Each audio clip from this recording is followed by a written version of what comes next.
So the idea behind this exercise is more for me try and train my ears and my taste to figure out what kind of layers other designers have used and to get an insight into maybe certain techniques or approaches with certain source material that I otherwise might not go for.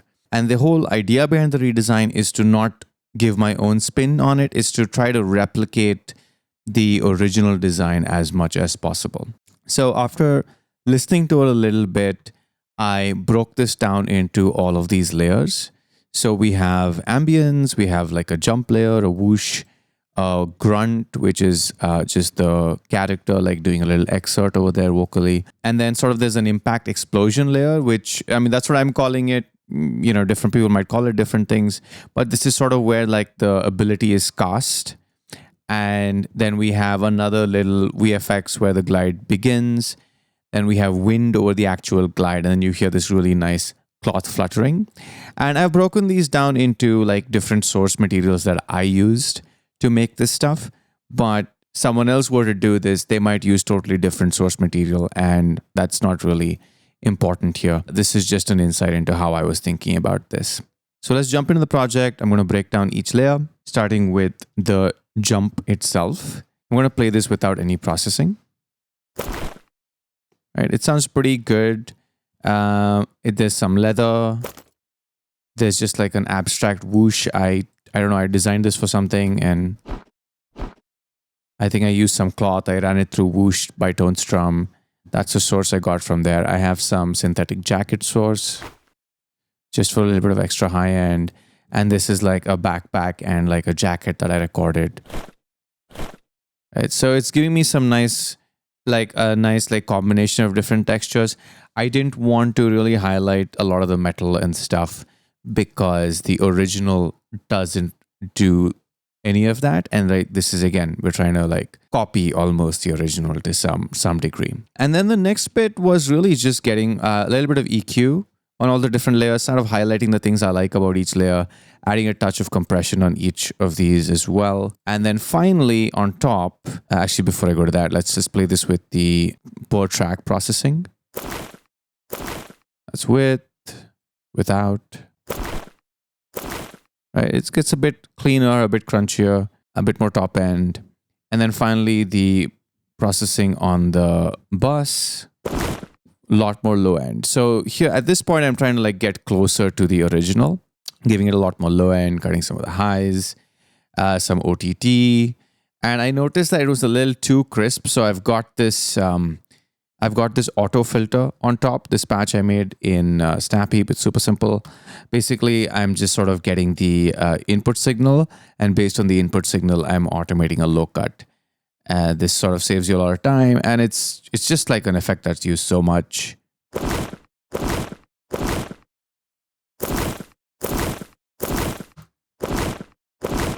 And it just really rounds off everything in a nice way, but it doesn't make it too dull because it is dynamic.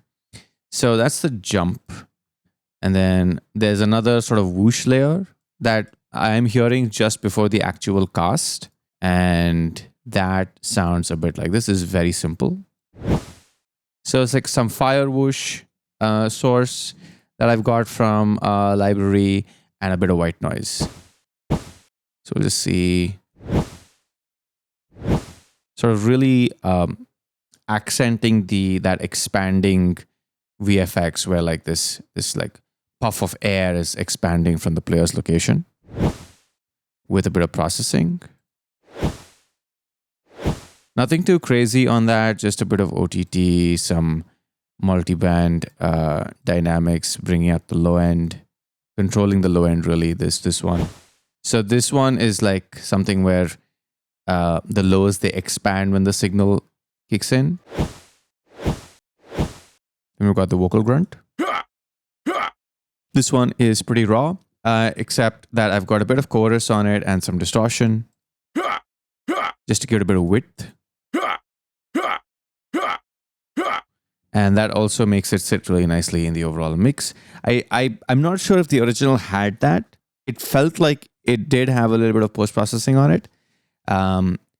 That's kind of where that came from. Then we have the actual cast itself, which I'm calling Impact Explosion. So this consists of many things. I started off with these two kicks, and they were super low in the mix. But basically, what they were originally for was to just highlight the different beats I was hearing in the original. And this is kind of what I did. I just placed them here, and I was like, okay, I want to like highlight, these two, these 2 points. I heard this cadence, and I wanted to highlight that, and they were just there as almost markers. But I kind of left them in finally in the end because they just added a very like subtle click layer that caught my ear in the overall mix. I start off with a sweetener. Again, let me bypass all of these. Mute the send. There's a little bit of a sweetener here. Almost like a, nice 909 kick drum. And starting off with that, and then I've got a lot of cannon tails. So this was fun because if I had done this without referencing the original, without trying to sort of copy the original as an exercise, I would have probably gone with a lot more like abstract, almost magic-y sounding layers for this. But over here, it feels very grounded somehow. It feels very realistic, even though this is like a total fantasy thing that's happening in this game. The fact that we're using all real world sounds and not using a lot of synths and crazy processing, it still makes it feel quite nice and punchy and cool, but also grounds it. And I really like that about the layers that they choose to use, the sounds that they choose to use. So in the spirit of that, I've used just some cannonball sources. These are cannons being fired. This is another one. And I've got one more here. Right, so that's the second beat. And these two form like the cadence of this sound. And then in between, I felt like I heard something metallic. I couldn't really place it, so I just threw in a little bit of like that. And there's a sub in the end, which it gets more subby once you put the processing on. And all of that together without any processing sounds like this. Sounds pretty good. And this metal just kind of catches your ear a little bit, but with the processing, it's a lot more subdued. So let me just switch on all the effects. And I'm sending just that to a reverb. So you get a little bit of a sparkly kind of tone over there, which is kind of nice. But again, it's just really, really low in the mix. And that's with all the processing. Let me switch on the bus as well. That's cool. And on the bus, again, I'm just doing this expansion with the low end. So tame the lows on the tail a little bit. There's a little bit of a cut around here. I don't remember why I did that, but it's there. And some limiting and clipping. That's it. That's the impact explosion. And then there was like another sound that happens a little bit after that, which is when the glide ability actually starts. And that's this. Again, my ear caught like a ton of debris and stuff in this. It almost sounded like woody metallic debris and very weirdly like a creature growling. I don't know if I'm right about any of that stuff, but that's what I heard in the original. And those are the layers I gravitated towards, which I never would have done had I done this on my own. So that's the glide starting, which just sounds so funny to me right now. And so there are some layers here, which is just debris. There's wood debris and glass debris, which I don't know, it just feels good, even though it makes no sense. Feels right to me. And we have this creature roar going on. And a couple more. So the whole thing together comes together like this. And of course, there is processing happening on all of these. These are, some of them not so much. Like these two, there's basically nothing. And this creature roar, which is basically a baboon, which is pitched down quite a lot. It has some distortion. There's sort of this tremolo effect where the tremolo rate slows down as it tails out. Yeah, there's that. This glass has, again, the same old filter envelope. Simple. Without it, it's just too bright. With it, it starts to get into a little bit more like metallic debris territory, but you know, it is what it is. And this wood, again, you hear this little filter sweep on that, which is quite cool. That might be a bit too fast, but sounds okay to me in the mix. A bit of OTT, bit of EQ, nothing too fancy. And finally, the metal debris. I forgot was there. This has a resonator on it, which gives it a bit of a note. And I don't remember why I did that, but it works for me. And then, of course, all of that is going into some reverb. Some of them are going to reverb at different volumes, just to sort of glue everything together nicely. And the master is, again, there's some multi-band compression on it and some OTT. Those roars, I don't know if they seem really loud to me right now, but with all the layers combined, I thought they were fine. So maybe I'll take a look at that again once we have everything playing together.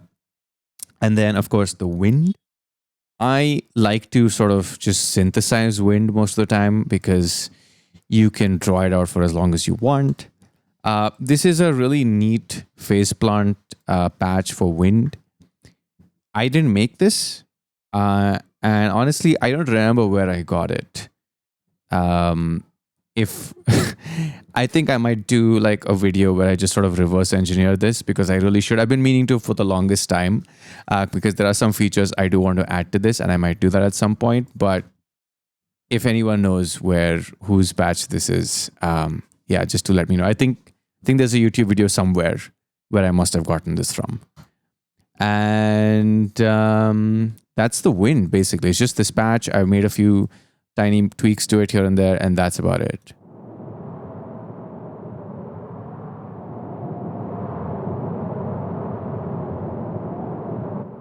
It's a really nice wind patch. And of course, cloth flutter, which is basically just a bunch of different types of cloth, all movement sources, just layered on top of each other.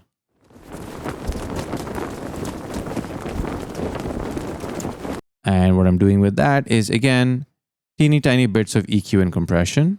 And some of these cloth sources, they seem to sound like they have a bit of nylon in them. They sound a bit plasticky. So what I've done is I've added these. Again, automated filter envelope gets used a whole lot. I've added them on top, and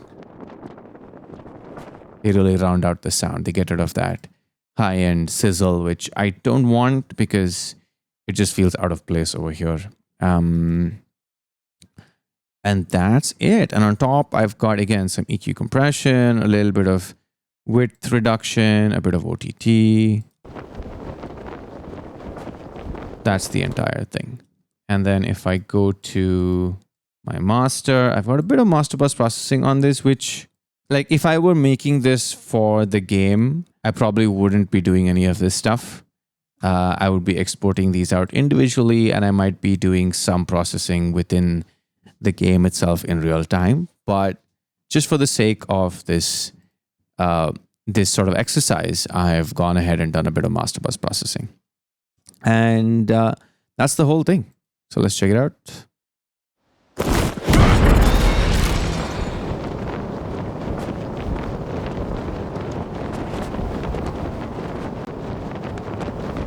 And just the master bus, again, this is like a chain I use for a bunch of different things.